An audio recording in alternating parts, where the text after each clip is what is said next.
As surreal as this world seems, it is hard to take any of it seriously or comply with any of it in any way, which is how the powers that be maintain control over us as their victims of technological and psychic spying.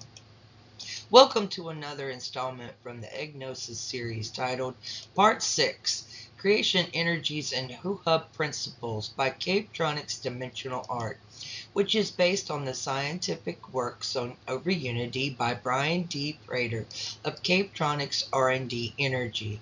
This presentation is written and narrated by Melissa R. Cody Prater on Thursday, May 18th, 2023, although it might come out on the 19th.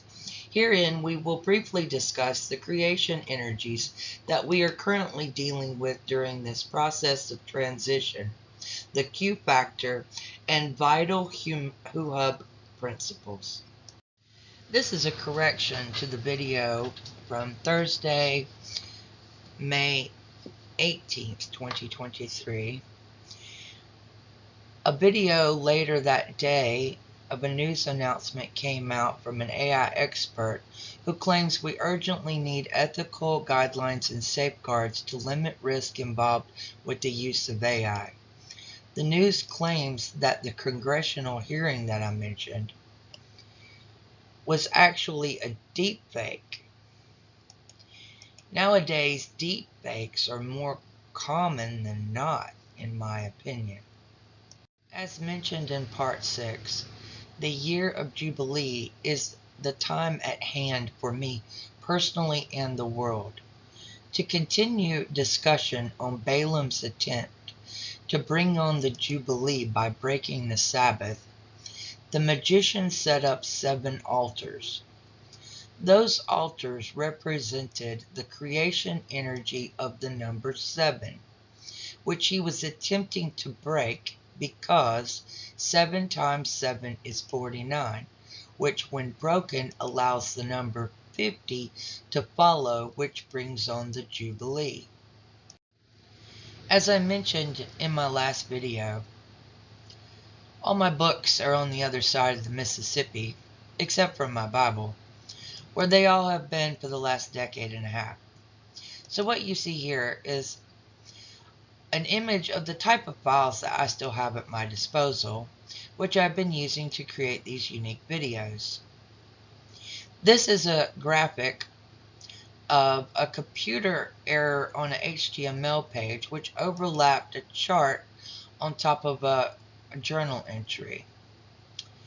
This chart is of the base 13 math system, which uses 13 zodiac signs to include Ophiuchus, which is located between Scorpio and Sagittarius, in order to better simulate the lunar cycles within a year. Because I did not have a zodiac sign for Ophiuchus, I used the cross, as you can see on this graphic. This chart also includes some notes on the comparisons I made between base 10 math system, which we use commonly, and the base 13 system, also some notes on base 12, which I did another chart for. So to continue, although this is a chart of the base 13 system, let me explain why I'm showing you this. The number 6 in base 12 math is related to the number 5 in base 10 math that we normally use. So we see that the 6 and 5 are related, and also the base 10 and base 12 are related. But something different happens with the numbers themselves when we use a base 13 system.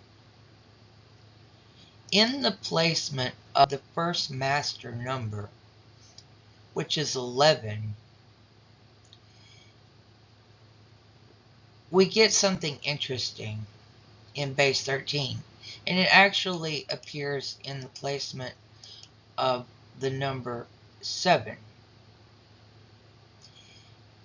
The number 7 in base 13 is actually the number 11.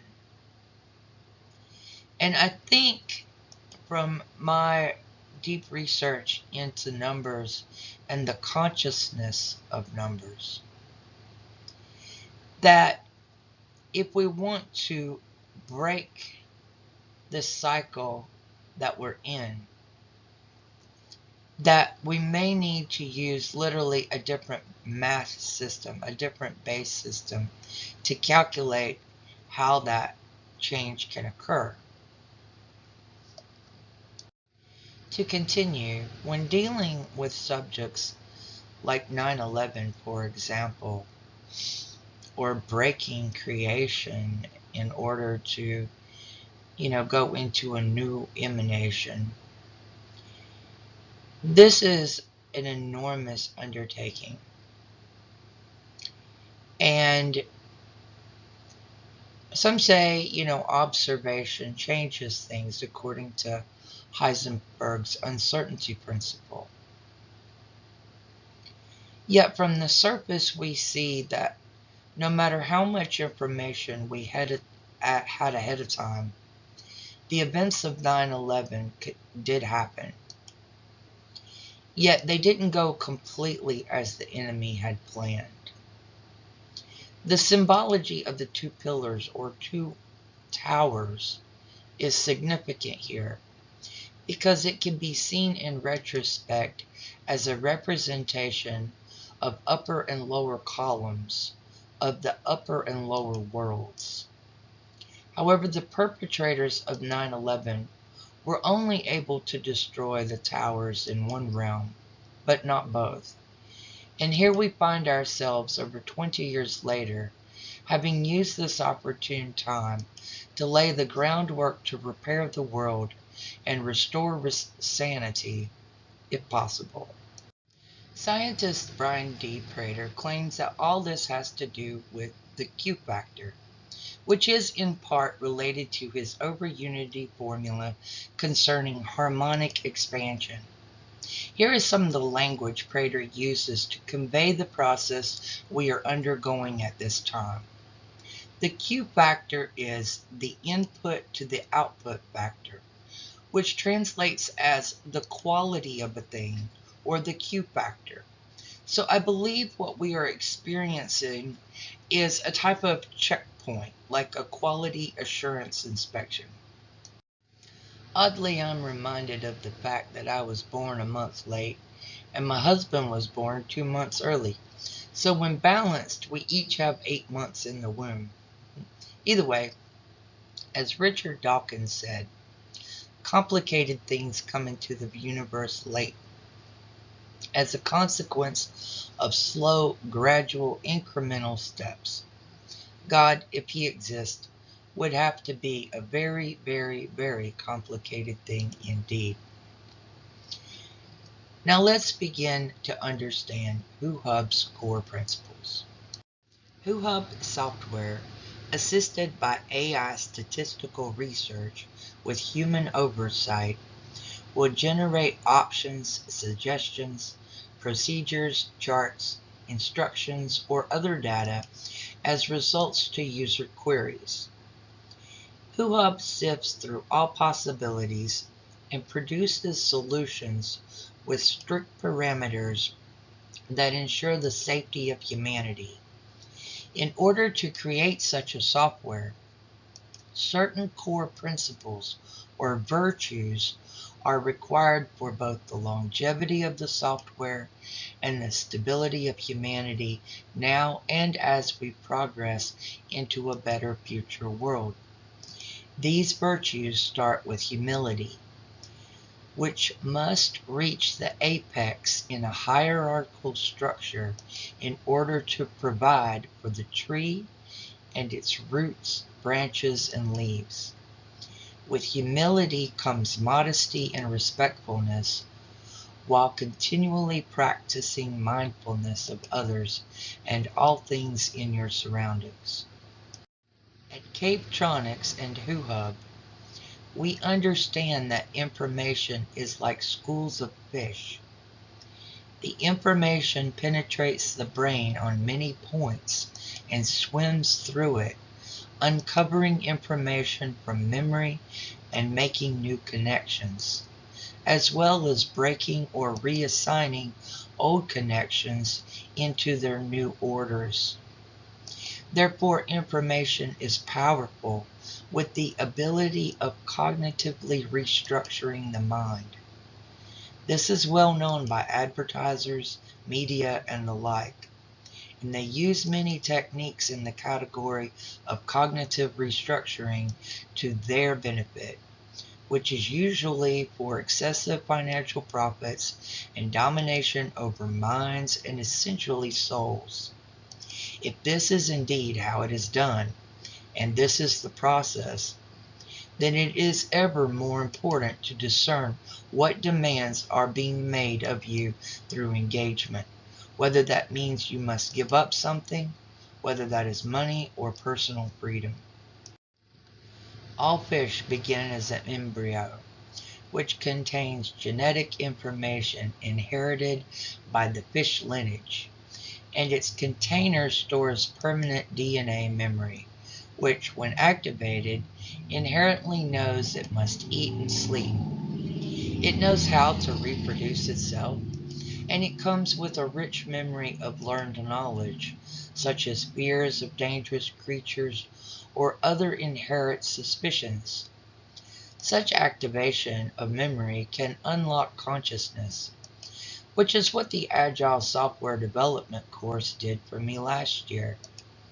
That's probably why it took me nearly 2 years to get into that class, because it was always full of bots with names like Hillary and Jeb.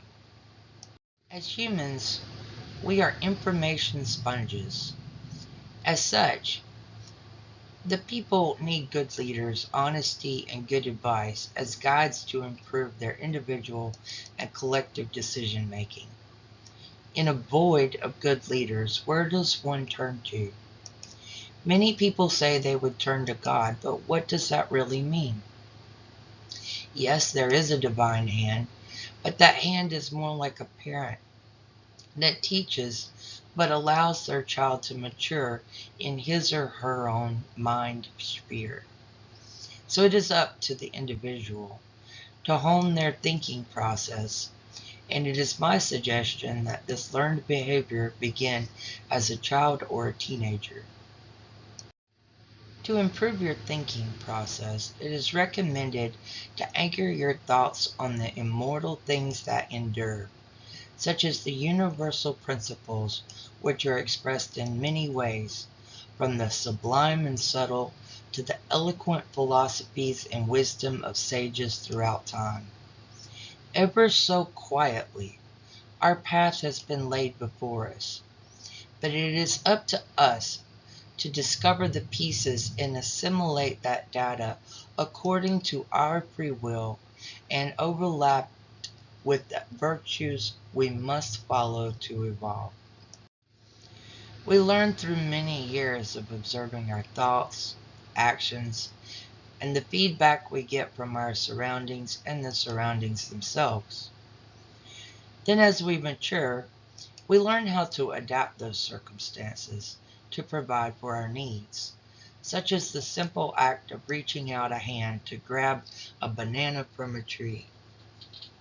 But let's take this a step further and take a master, for example, who has learned so many things that they are burdened with information and cannot move forward without new information.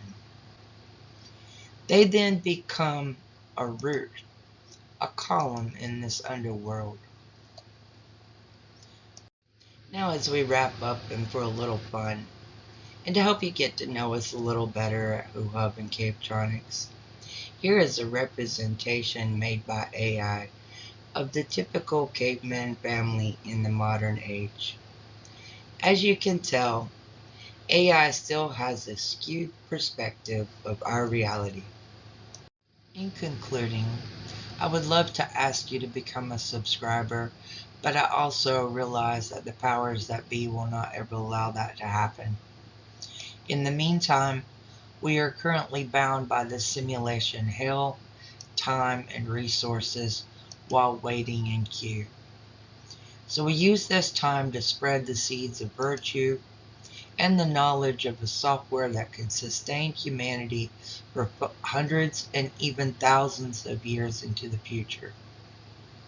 Until things change, we are here to stay as part of the foundation for the security of this realm. Thank you for watching. Have a blessed day.